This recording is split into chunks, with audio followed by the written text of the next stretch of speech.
Assalamualaikum warahmatullahi wabarakatuh dan salam sejahtera untuk semua. Yang saya hormati Inspektor Zul Nur Azwan bin Gani, Inspektor Kepolisian Bahagian Penguatkuasaan Trafik, Ibu Pejabat Polis Daerah Ipoh, yang berusaha, para pelajar serta semua tetamu yang hadir secara atas talian pada pagi ini. Alhamdulillah, bersyukur kita kehadap Allah kerana izinnya kita dapat bersama-sama dalam program kempen kesedaran keselamatan jalan raya yang dianjurkan oleh pihak kami, pelajar PBMP Universiti Utara Malaysia. Saya Syarifah binti Ahmad Salim selaku pengacara majlis pada hari ini ingin mengucapkan selamat datang dan terima kasih kepada semua yang meluangkan masa pada pagi ini. Hadirin sekalian, kempen ini bertujuan untuk memberi pendedahan dan meningkatkan kesedaran tentang kepentingan keselamatan jalan raya, khususnya bagi kita sebagai pengguna jalan raya yang bertanggungjawab.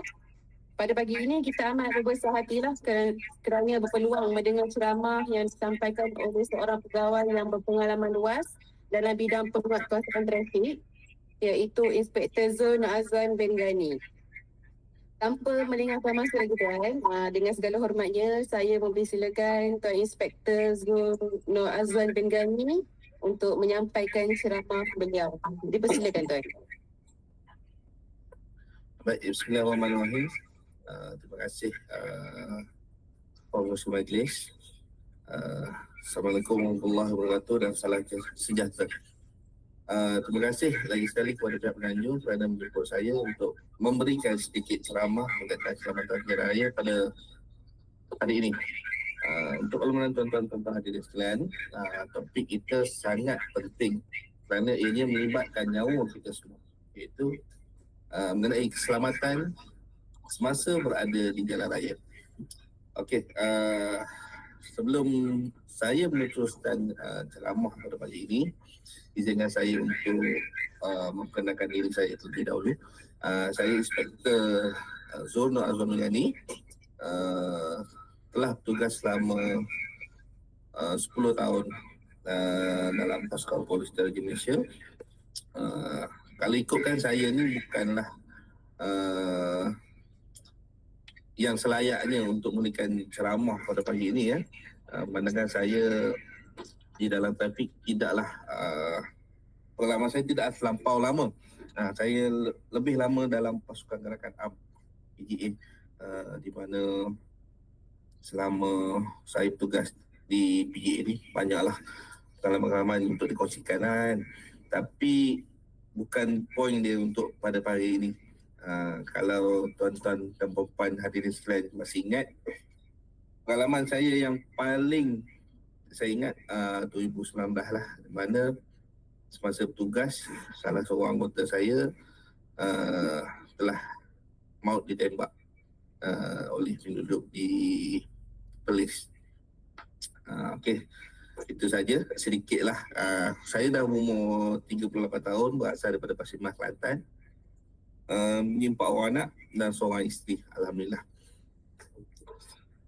Okey ya, tuan-tuan dan puan sekalian, objektif utama ceramah kita pada pagi ini mengenai keselamatan jalan raya adalah untuk memberi kesedaran kepada para peserta tentang kepentingan mematuhi undang-undang lalu lintas, meningkatkan pengetahuan berkaitan punca dan langkah pencegahan kemalangan, serta membentuk sikap bertanggungjawab dan berhemah ketika berada di jalan raya. Melalui ceramah ini juga diharapkan kepada semua yang hadir pada pagi ini dapat mengamalkan dan memupuk budaya pemanduan yang berdisiplin serta menyokong usaha pihak berkuasa dalam mengurangkan kadar kemalangan demi keselamatan bersama.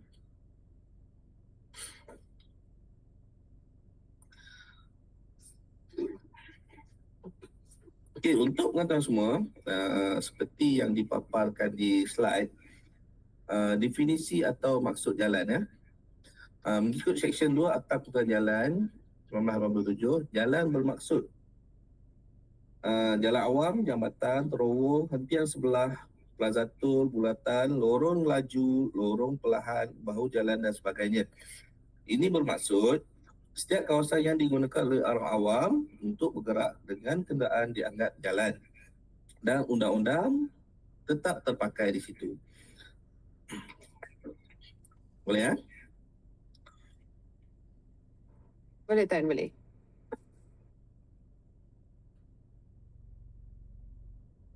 Jadi hari ini saya akan kongsikan beberapa kesalahan utama yang sering dilakukan oleh penunggang motosikal khususnya yang boleh membawa kepada saman, kemalangan, malah kehilangan nyawa. Okey, yang pertama, tidak memakai topi keledar. Menurut kaedah-kaedah motosikal, topi keledar 1973, setiap penunggang dan pembonceng wajib memakai topi keledar dengan betul. Topi keledar hendaklah dipasang dan diikat dengan kemas. Kita sedia nampak hari ini ramai yang sekadar memakai topi keledar tetapi tidak mengikat tali dengan betul. Ingat, topi keledar bukan hanya berfungsi melindungi kepala jika dipakai dengan cara yang betul. Kalau tidak, ianya hanyalah sekadar biasanya lah, tak berfungsi apa-apa. Kalau kita tengok dekat slide, kaedah 3/2, topi keledar boleh dipasang apa jua jenis cermin pelindung muka yang jernih dan tidak berwarna dengan syarat tidak akan menutupi mana-mana bahagian muka di antara kening dengan dagu. Maknanya sekarang ni kalau kita tengok visor topi keledar ni yang dijual di pasaran ni kan, dia ada macam-macam color. Ada yang warna rainbow, warna smoke, gelap. Nah, itu kalau ikutkan sebenarnya adalah menjadi kesalahan lah. Tetapi dari segi penguasaan, apabila kita tahan, kebanyakan kalau di roadblock biasanya kita di pihak penguasaan polis trafik ni, saya percaya bukan sekadar di Ipoh saja, di mana-mana kita lebih kepada budi bicara. Biasanya kita akan menegur lah. Kita akan menegur kepada si pemakai untuk menukar kepada color yang lebih cerah. Okay, kaedah 4 pula, seseorang yang menunggang motosikal atas jalan hendaklah memakai satu topi keledar atas kepala yang dipasang dan diikat dengan selamat mengikut cara yang dikehendaki. Setengah tu kita tengok kalau budak-budak sekarang ni lagi lah, budak-budak sekolah sekadar pakai je lah. Sekadar pakai dia tak ikat dengan betul. Ikat pun tidak dengan kemas. Itu yang boleh membawa kepada kecederaan lah, sekiranya terlibat dengan kemalangan. Okey ya. Untuk hukumannya, jika ditangkap, boleh dikenakan saman sebanyak RM150. Tetapi lebih daripada saman sebenarnya, pemakaian topi keledar adalah penting untuk keselamatan nyawa kita. Okey, yang kedua, tiada lesen memandu yang sah. Mengikut Seksyen 26/1 Akta Angkutan Jalan 1987, seseorang tidak boleh memandu atau menunggang kenderaan bermotor tanpa lesen yang sah.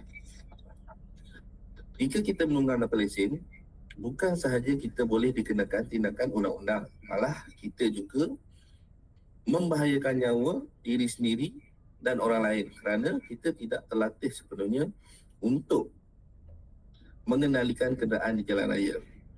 Okey, bagi kesalahan ini, bersalah boleh dikenakan denda, penjara atau kedua-duanya sekali. Malah ada situasi yang lebih serius jika ia membawa kenderaan tanpa izin pemilik atau penjaga. Kes ini boleh dibawa ke mahkamah. Ini kebiasaannya kita akan kenakan kepada ibu bapa. Kepada ibu bapa dan pemilik kenderaan lah. Kebiasaannya kita tengok anak-anak kita sekarang ni pergi sekolah semua motor. Zaman sekarang ni kan. Jadi sekiranya kita dapat menangkap, menahan, mana kita akan panggil ibu bapa atau penjaga untuk ke mahkamah. Seterusnya membawa lebih penumpang. Ini pun kita selalu kerap tengok. Mengikut Seksyen 49/1 Akta Angkutan Jalan 1987 juga, adalah menjadi kesalahan jika membawa lebih daripada seorang penumpang atas motosikal. Kita sering lihat pelajar sekolah atau remaja menunggang motosikal bertiga atau berempat. Ini sangat bahaya tuan-tuan dan puan, kerana motosikal ini direka untuk seorang penunggang dan juga seorang pembonceng saja.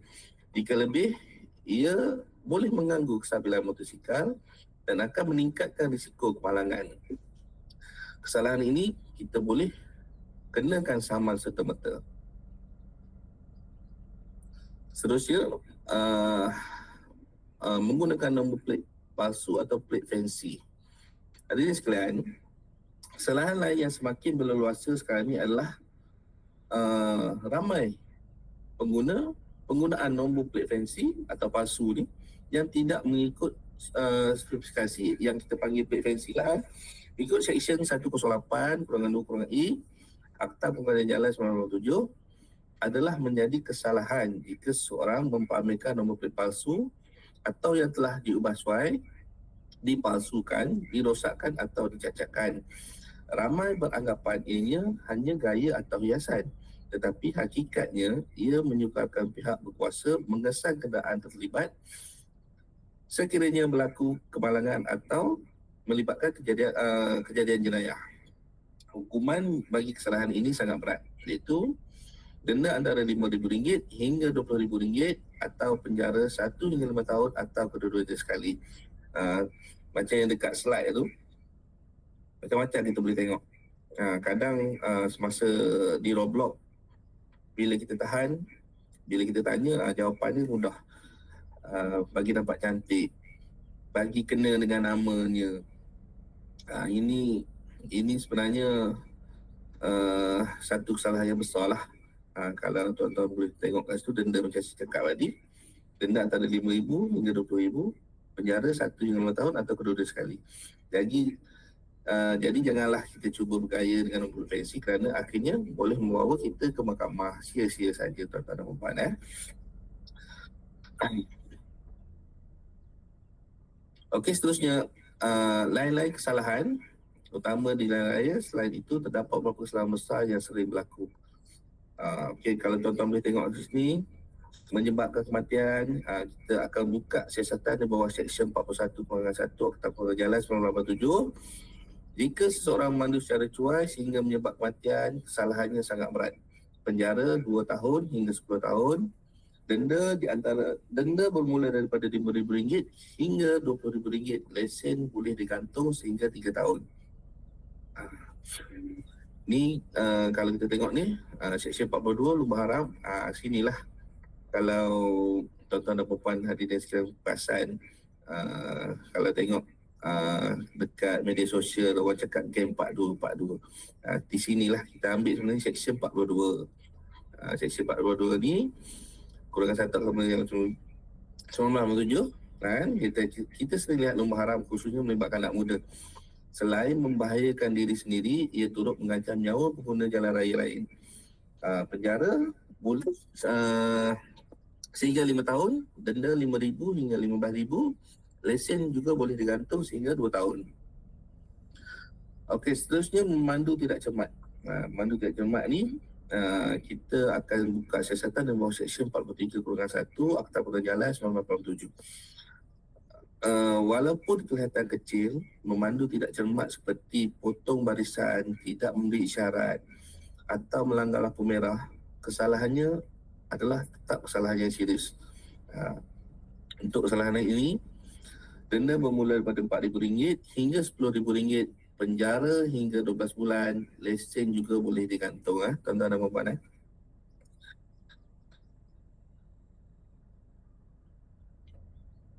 Okey, seterusnya tentang kemalangan jalan raya. Tuan-tuan dan puan sekalian, jika semua perasan, setiap hari bila kita buka berita, mesti ada kes kemalangan jalan raya. Ada yang kecil, ada yang besar, malah ada yang sampai meragut nyawa.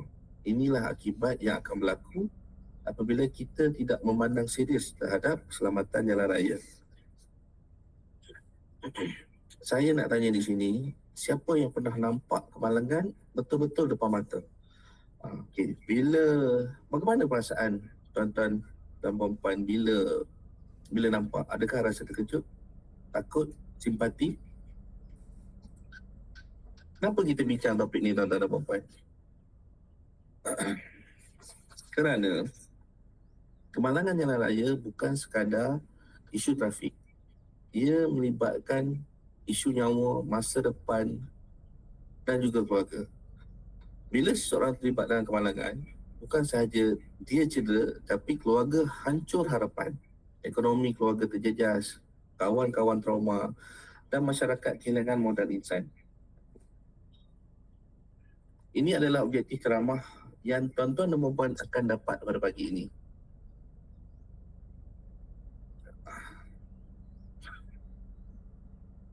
Antaranya ialah faham punca kemalangan jalan raya. Kita akan belajar cara pencegahan.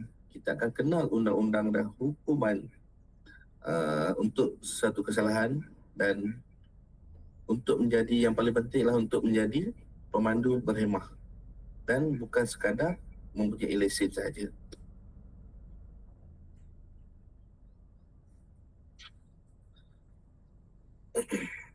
Okey, mematuhi peraturan dan undang-undang. Apakah maksud mematuhi undang-undang di jalan raya? Ia bermaksud kita menerima dan ikut segala peraturan yang ditetapkan tanpa kira siapa kita, apa pangkat kita atau di mana kita berada. Kenapa undang-undang ini penting? Okey, tuan-tuan dan puan-puan, bayangkan kalau kita tak ada undang-undang jalan raya, semua orang boleh bawa kereta ikut suka hati. Ada yang nak laju, ada yang tak mahu berhenti di lampu isyarat, ada yang suka potong ikut lorong kecemasan. Apa akan jadi? Jalan raya jadi huru-hara, kemalangan meningkat. Contoh mudah tuan-tuan dan puan-puan, melanggar lampu isyarat merah. Bila kita langgar, kita mungkin rasa ini kesalahan kecil, jalan kosong, aku jalanlah kan.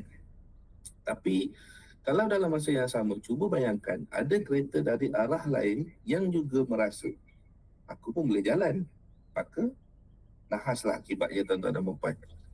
Jadi bila kita ikut undang-undang, kita bukan sahaja melindungi diri sendiri tetapi juga orang lain. Sebenarnya kita tengok punca-punca kemalangan. Sekarang kita masuk bahagian yang paling penting, iaitu punca kemalangan. Di sini saya gariskan 4. Kita akan fokus kepada 4 faktor utama, iaitu cuaca, jalan raya, lalu lintas, kenderaan dan juga sikap manusia. Okey, kita akan go through satu persatulah. Keadaan cuaca. Keadaan cuaca ni, cuaca ni tuan-tuan dan puan, dia boleh menjadi kawan dan juga boleh menjadi lawan. Kenapa saya berkata begitu? Dalam keadaan cuaca yang baik, orang akan rasa terlalu yakin. Bila terlalu yakin, jalan kosong, matahari terang, pemandu mula membawa laju. Bila membawa laju, di sinilah boleh terjadinya kecuaian. Manakala untuk cuaca buruk, hujan, ribut, kabus, pandangan jadi kabur, jalan licin, juga boleh membawa kepada faktor kemalangan. Jadi tips, sedikit tips daripada saya untuk menghadapi cuaca buruk. Gunakan wiper. Gunakan wiper, pastikan ianya berfungsi. Cuba, saya rasa wiper ni sebenarnya satu yang jarang-jarang sekali orang cek dia punya kondisi. Setengah tu, lagi-lagi kereta kalau parking bila di tempat yang tidak berbumbung, tempat panas, dia punya getah wiper tu sebenarnya akan cepat rosak. Jadi bila dia rosak, dia punya keberfungsian tu akan menjadi kurang. Bila hujan, terutamanya hujan yang lebat, bila kita gunakan wiper tu, dia tak dapat menyapu air di cermin dengan baiklah. Jadi kat sini, bila berlakunya begitu, saya percaya pemandangan kita akan menjadi kurang. Untuk cuaca yang hujan lah, berkabus kalau semua kan. Jadi ia boleh membawa kepada kemalangan. Cermin yang beruap. Cermin beruap, gunakan aircon atau lap dengan kain. Kurangkan kelajuan mengikut keadaan semasa. Jika hujan terlalu lebat, disarankan untuk berhenti di tempat yang selamat jika pemanduan tuan-tuan dan puan-puan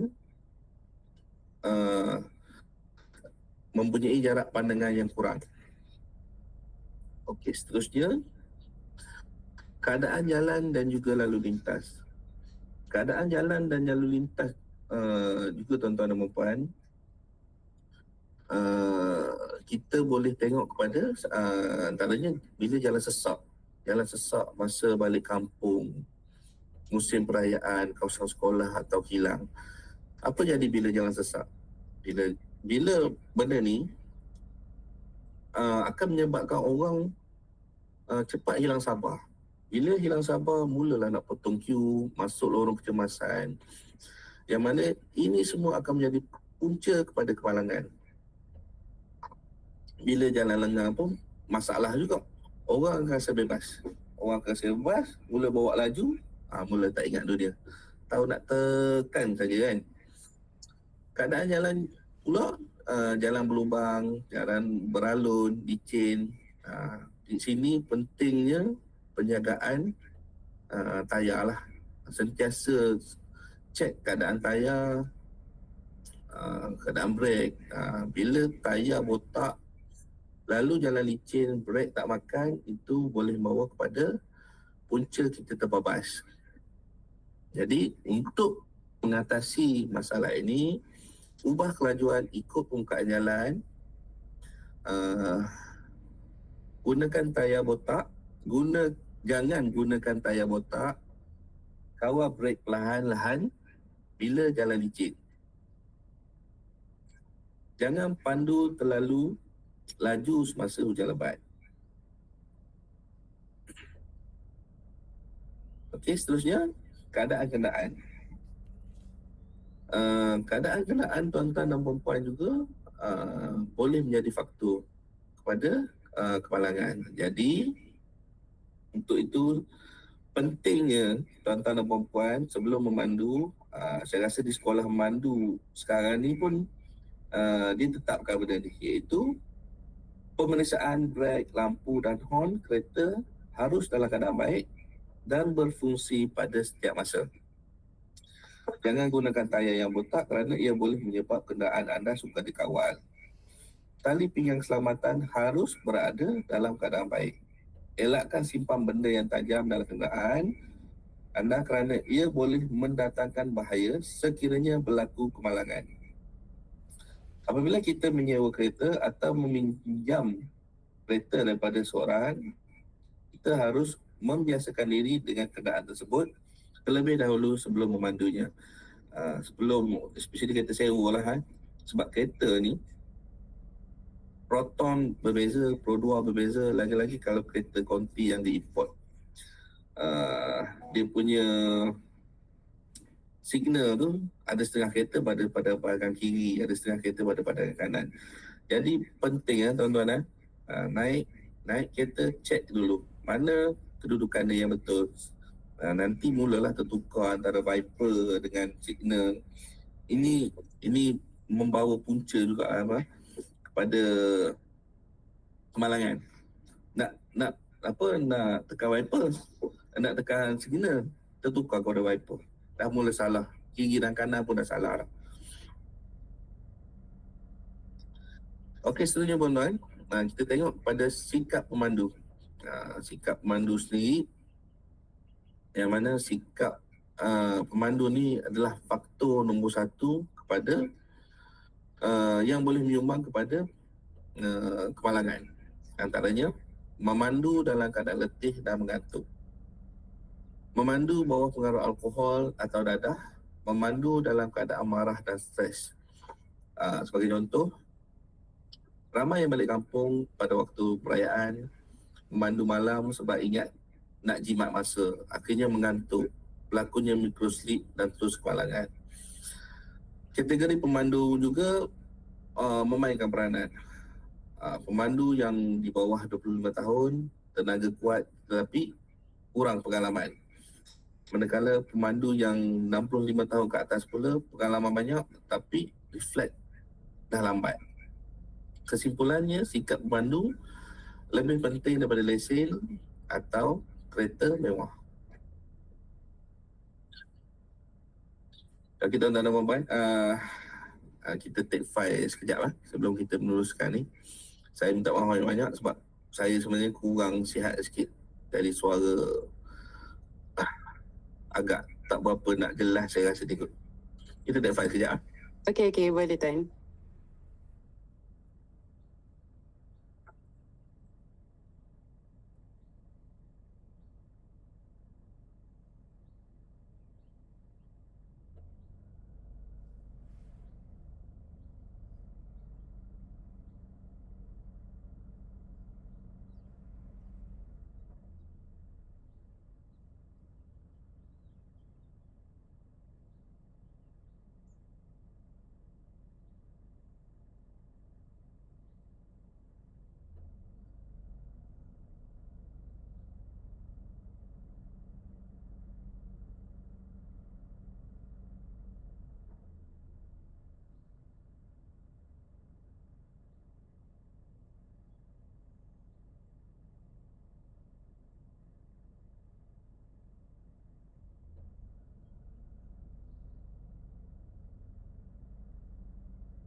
Okey tuan-tuan dan puan, kita sambung mula. Saya masuk balik part kesibukan lalu lintas. Ini boleh disebabkan oleh beberapa faktor lah. Antaranya faktor masa seperti masa pejabat, hari Minggu, masa perayaan dan sebagainya. Jadi di sini sebenarnya kita sebagai individu pemandunya turut memainkan peranan tuan-tuan. Seperti masa tu kita boleh organize sendiri masa untuk kita ke pejabat. Cuba keluar awal kalau boleh lah kan, untuk mengelakkan kesesakan lalu lintas. Faktor tempat seperti di pusat membeli belah, kawasan bersukan, kawasan kilang, kawasan persekolahan dan sebagainya. Saya percaya di kawasan-kawasan sekolah terutamanya, kawasan kilang, dia ada kajian tempatan, especially dah sediakan sign penanda ini kawasan sekolah, ini kawasan kilang. Jadi pentingnya kita untuk mengikut papan tanda yang diberikan lah. Jadi bila nampak papan tanda itu, kita pun perlulah mengurangkan kita punya kelajuan. Terdapat beberapa cara untuk menyesuaikan dengan keadaan lalu lintas, seperti sentiasa memerhati pengguna jalan raya yang lain seperti pejalan kaki, penunggang basikal, penunggang motosikal. Apabila anda memotong kenderaan yang besar, anda hendaklah mengambil kira faktor pukulan angin. Biasanya kalau siapa yang biasa bawa motor di lebuh raya terutamanya, kita boleh rasa bila kita membawa motor tu ada satu trailer lalu sebelah kita boleh rasa macam mana goyangnya kita tu, faktor angin yang main, yang dikatakan faktor pukulan angin tadi lah kan. Anda hendaklah merancang perjalanan terlebih dahulu dengan menggunakan jalan yang kurang mengalami kesesakan. Seperti yang saya cakap tadi, sebenarnya kita sebagai pemandu ni boleh merancang masa seperti keluar awal untuk mengelakkan daripada terjebak dalam kesesakan lalu lintas.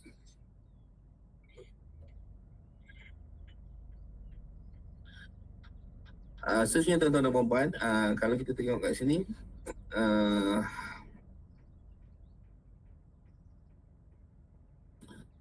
undang-undang dan juga Akta Pengetahuan Jalan 1987. Akta ini dibuat untuk mendidik dan melindungi. Antara kesalahan dan seksyen yang penting di dalam Akta Pengetahuan Jalan 1987, satu, tiada lesen memandu, seksyen 26. Pandu bawah pengaruh alkohol, seksyen 45A. Memandu had laju di bawah seksyen 69. Tidak berhenti semasa kemalangan, seksyen 52. Tidak mematuhi papan tanda, seksyen 79. Seperti yang dipaparkan di slide, tuan-tuan boleh tengok. Ini antara kesalahan dan juga seksyen yang kita buka bila berlakunya sesuatu kemalangan. Dan juga bila kita menahan pemandu semasa di roadblock lah. Antara kesalahan yang kita sentiasa jumpa, iaitu tidak berhenti semasa kemalangan, 521, tidak membuat panduan kemalangan dalam masa 24 jam. Untuk pengalaman tuan-tuan dan puan-puan, membuat pengaduan, membuat report kemalangan adalah penting dalam masa 24 jam selepas berlakunya kemalangan. Sekiranya yang terlibat dalam kemalangan mengalami kecelakaan parah, wakil boleh hadir ke mana-mana balai trafik untuk membuat report pemakluman awal. Mana kata di sini, sekiranya tuan-tuan dan puan-puan tidak membuat report dalam masa 24 jam, tuan-tuan boleh dikenakan saman. Sebab benda ni penting tuan-tuan. Dalam masa 24 jam ni penting. Sekiranya tuan-tuan gagal untuk tuan-tuan buat claim insurans terhadap kenderaan, tuan-tuan juga akan mengalami masalah lah.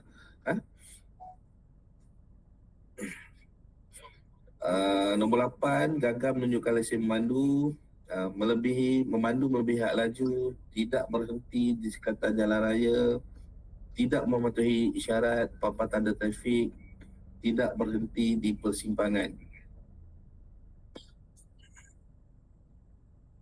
Hukuman bagi kesalahan-kesalahan seperti yang tuan-tuan dan puan-puan tengok tadi, penjara boleh sampai 10 tahun, denda boleh mencecah RM2, lesen tuan-tuan dan puan-puan juga boleh digantung. Saya nak tanya semua, adakah anda, tuan-tuan dan puan-puan, rasa berbaloi untuk ambil risiko satu kesalahan boleh rosakkan masa depan? Saya percaya ramai akan mengatakan tidak. Okey ya.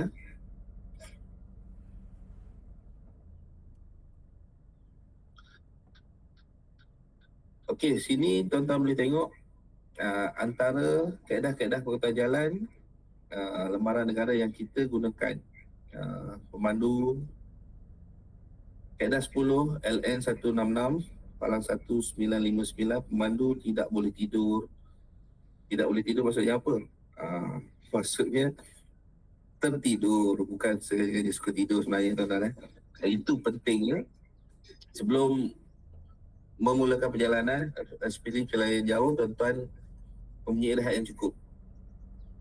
Kaedah 6, memotong dan menghalang daripada memotong. Ini juga boleh membawa kepada kepalangan. Pemandu perlu ada kawalan sewajarnya terhadap kenderaan.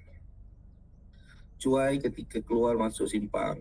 Ini semua antara punca-punca lah yang boleh membawa kepada kepalangan.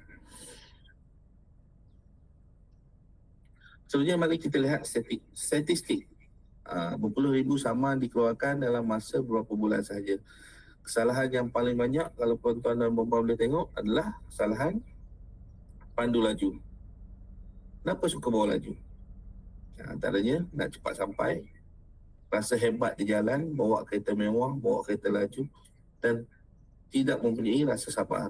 Tapi realitinya bawa laju bukan bermakna kita akan sampai awal. Kadang-kadang kita akan sampai ke hospital dahulu tuan-tuan dan puan-puan. Kadar compound pun tinggi kalau kita tengok. Macam tadi yang saya terangkan di awal tadi, topik keledar, tak memakai topik keledar, denda antara 100 ke RM250, tidak pakai tali pinggang keledar RM150 hingga ke RM300. Memandu sambil menggunakan telefon bimbit boleh denda sehingga RM300. Kalau pelajar universiti kena saman RM300, saya rasa itu boleh jadi duit makan sebulan. Jadi satu kerugian lah untuk kita tidak mengikuti undang-undang semasa jalan raya.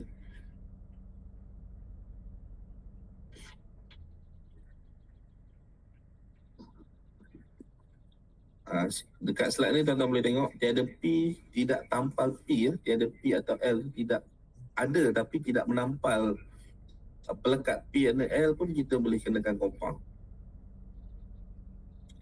Tiada lesen tuan-tuan. Kalau tuan-tuan boleh tengok dekat slide, tiada lesen NC tu maksudnya non-compound. Maknanya kesalahan tiada lesen ini tuan-tuan boleh terus dihadapkan ke mahkamah lah. Maknanya kan?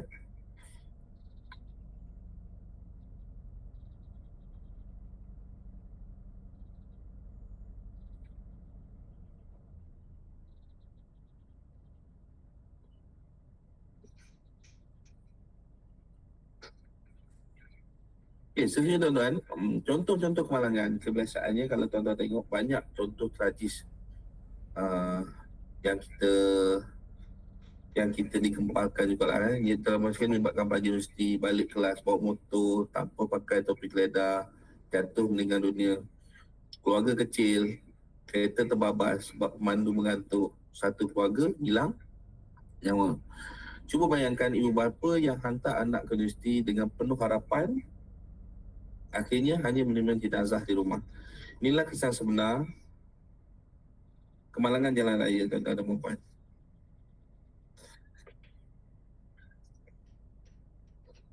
saya suka berkongsi sebenarnya satu tadi, tuan-tuan.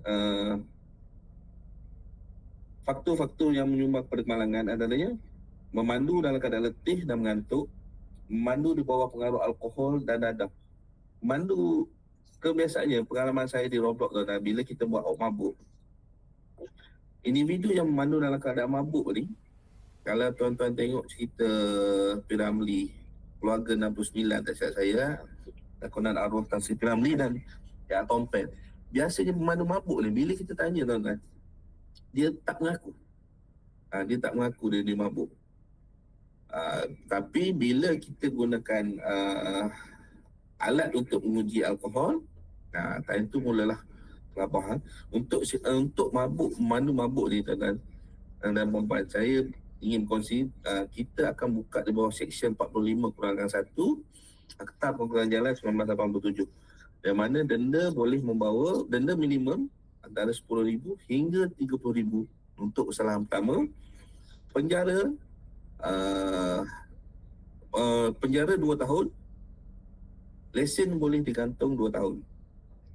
Jadi untuk pemanduan mabuk ni, saya percaya bukan saja trafik APD Ipoh, malah semua bahagian siasatan dan penguasaan trafik di mana-mana di Malaysia ni memang tiada kompromi dengan pemandu-pemandu mabuk.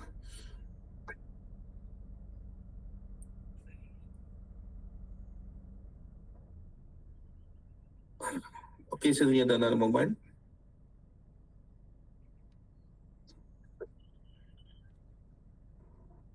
Okey tuan. Dah habis tuan? Ada je. Okey, seterusnya kita ke penutup dan sedikit nasihat daripada saya. Tuan-tuan dan puan-puan yang saya hormati sekalian, sebagai penutup ingin saya tegaskan bahawa keselamatan jalan raya bukan hanya tanggungjawab pihak polis, PPG atau kerajaan semata-mata, tetapi ia adalah tanggungjawab kita semua. Setiap kali kita berada di jalan raya, setiap keputusan kecil yang kita buat, sama ada memakai topi keledar, mematuhi lampu isyarat atau mengurangkan kelajuan, boleh menjadi perbezaan antara hidup dan mati. Ingatlah, nyawa kita bukan sahaja berharga untuk diri kita, tetapi juga untuk keluarga yang menanti di rumah, untuk masyarakat yang memerlukan kita, dan untuk masa depan yang kita sedang bina. Marilah sama-sama kita menjadi pengguna jalan raya berhemah, berdisiplin dan bertanggungjawab. Dengan itu, insya-Allah kadar kemalangan dapat kita kurangkan dan lebih ramai nyawa dapat diselamatkan. Sekian saja daripada saya. Terima kasih atas perhatian tuan-tuan dan puan-puan. Yang baik itu daripada Allah SWT, yang kurang itu daripada saya. Sekian, dengan lafaz wabillahi taufiq wal hidayah. Wassalamualaikum warahmatullahi wabarakatuh. Okey, terima kasih diucapkan kepada Tuan Inspektor Zul Nur Azwan bin Ghani atas perkongsian yang sangat bermanfaat dan penuh dengan ilmu mengenai keselamatan jalan raya ni lah. Okey tuan, saya nak buka sesi soal jawab dengan penonton-penonton, boleh ke? Okey. Okey, soalan daripada saya sendirilah. Apa pengalaman tuan di sepanjang dekat pejabat trafik tu, apa pengalaman yang paling ekstrim sekali yang tuan pernah handle? Okey, terima kasih.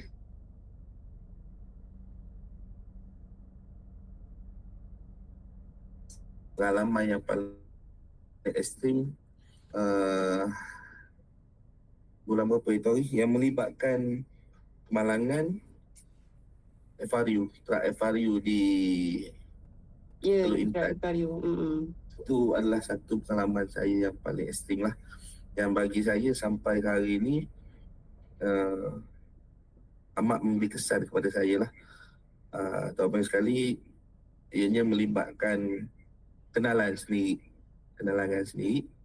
di mana saya orang kata daripada awal hingga akhir kita cuba yang terbaik lah untuk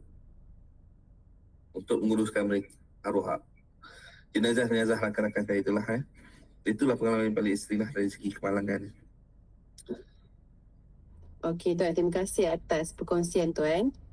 Okey, sekarang saya buka untuk peserta-peserta lain sekiranya ada soalan yang hendak diajukan kepada Inspektor Zul Nur Azwan. Ada sesiapa? Assalamualaikum.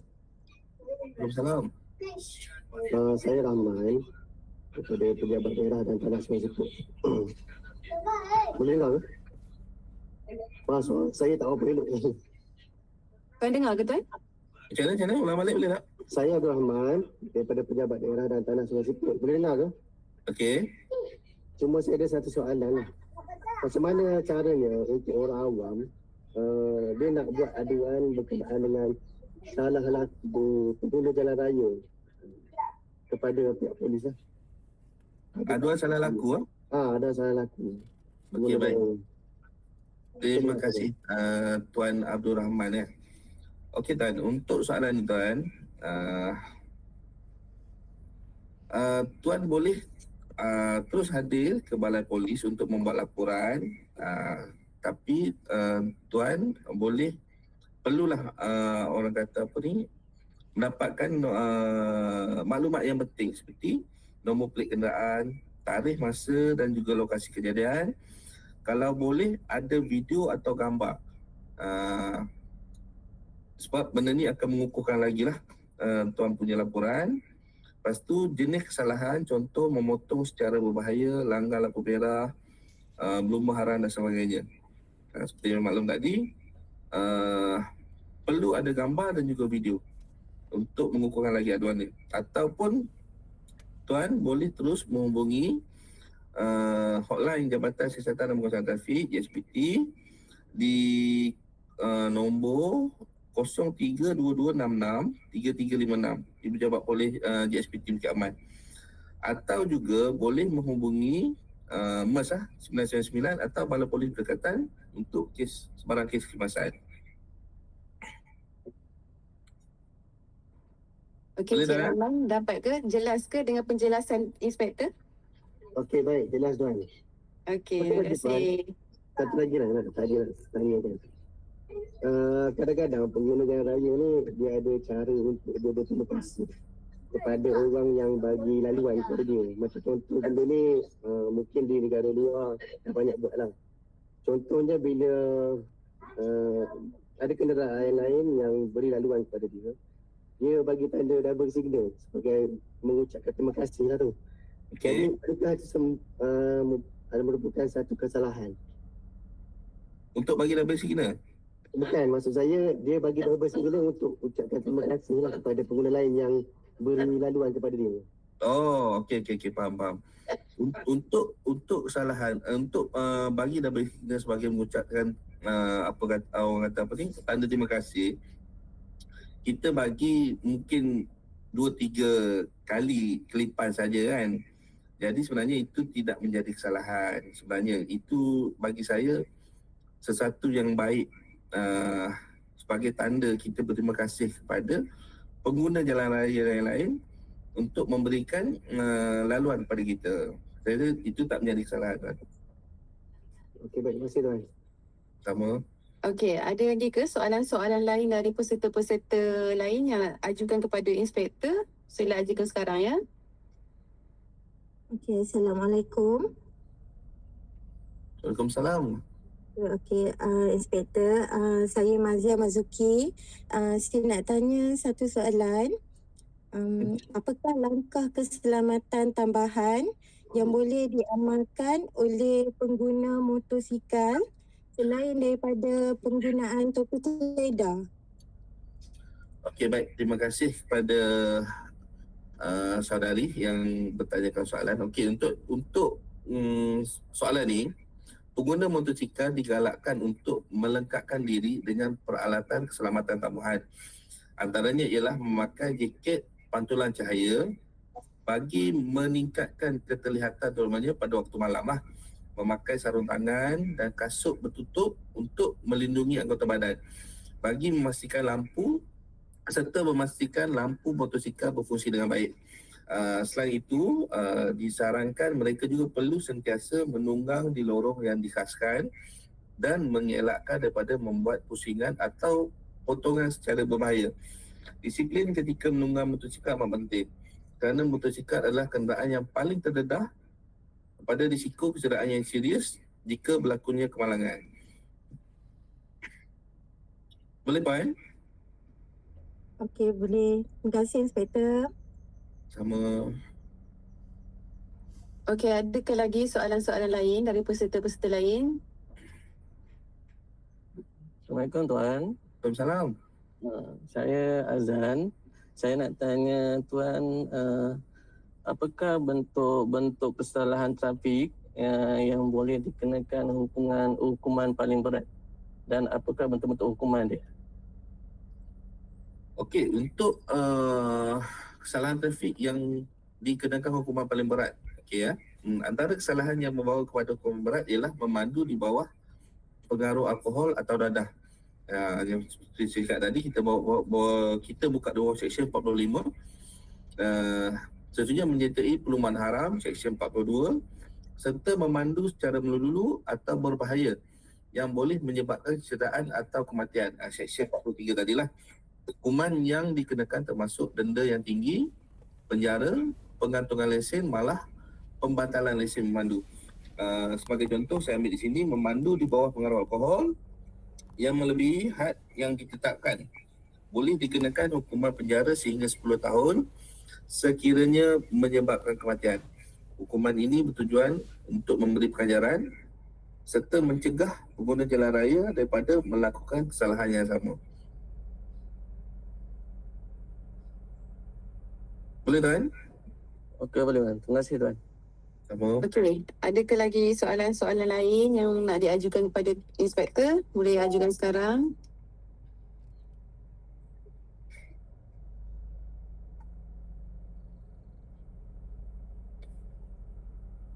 Okey Tuan, ada lagi satu soalan. Okey. Okey, kita seperti yang kita sedia maklum, ramai yang menggunakan telefon lah ketika memandu di zaman sekarang ni kan. Apa denda yang sedia ada untuk kesalahan orang yang main gadget ni Tuan ketika dia memandu? Kesalahan yang memain gadget ketika memandu. Okey, kalau kita boleh back kepada slide saya tadi sekejap, mengenai kesalahan menggunakan gadget ketika memandu. Saya rasa ada dalam slide tadi. Okey, baik Tuan. Sekejap. Saya cuba back balik slide. Baik.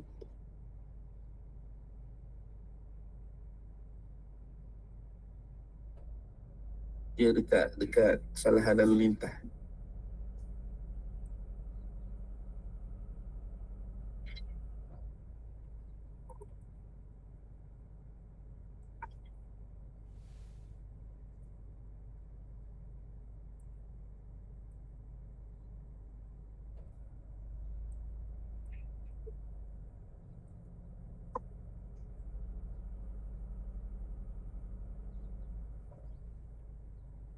Okey, kebiasaannya tak apa, kalau tak jumpa tak apa. Kebiasaannya untuk kesalahan menggunakan gadget ni,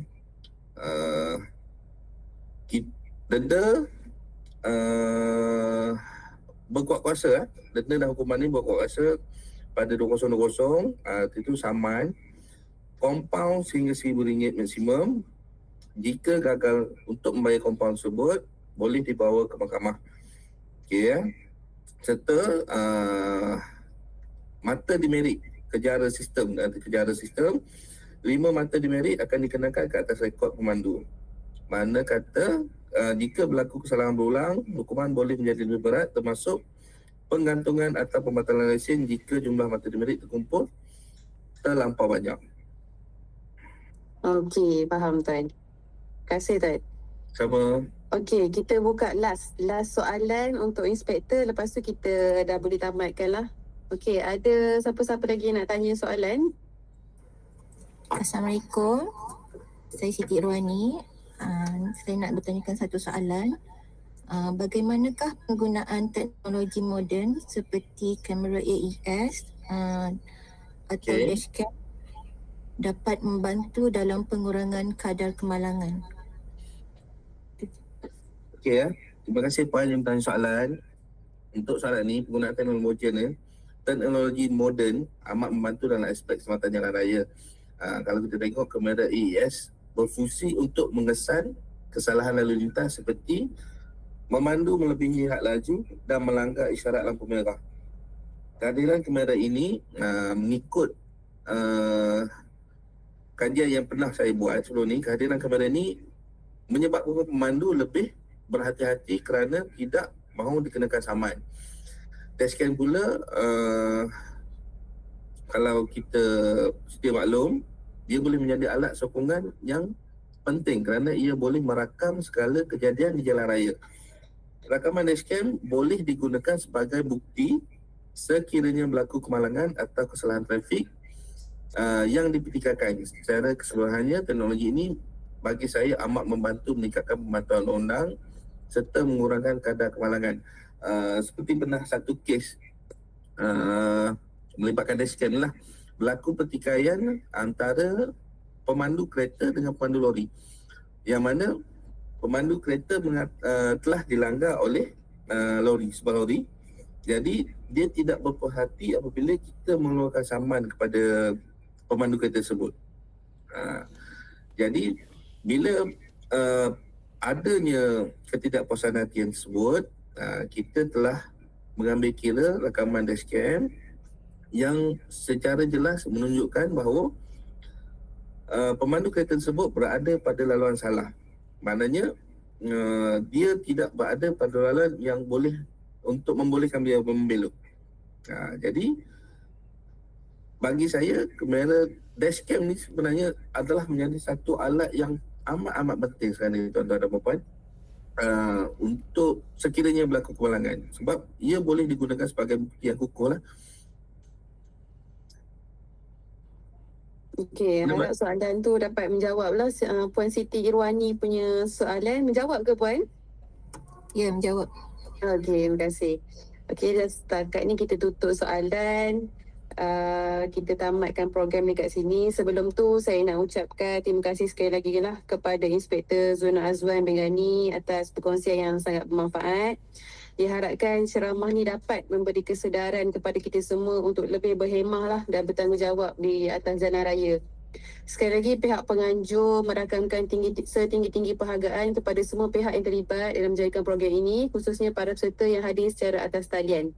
Dengan ini berakhirlah program kita pada pagi ini. Sekian, terima kasih. Assalamualaikum warahmatullahi wabarakatuh dan selamat sejahtera. Terima kasih Tuan. Sama-sama. Terima kasih Tuan. Terima kasih Tuan.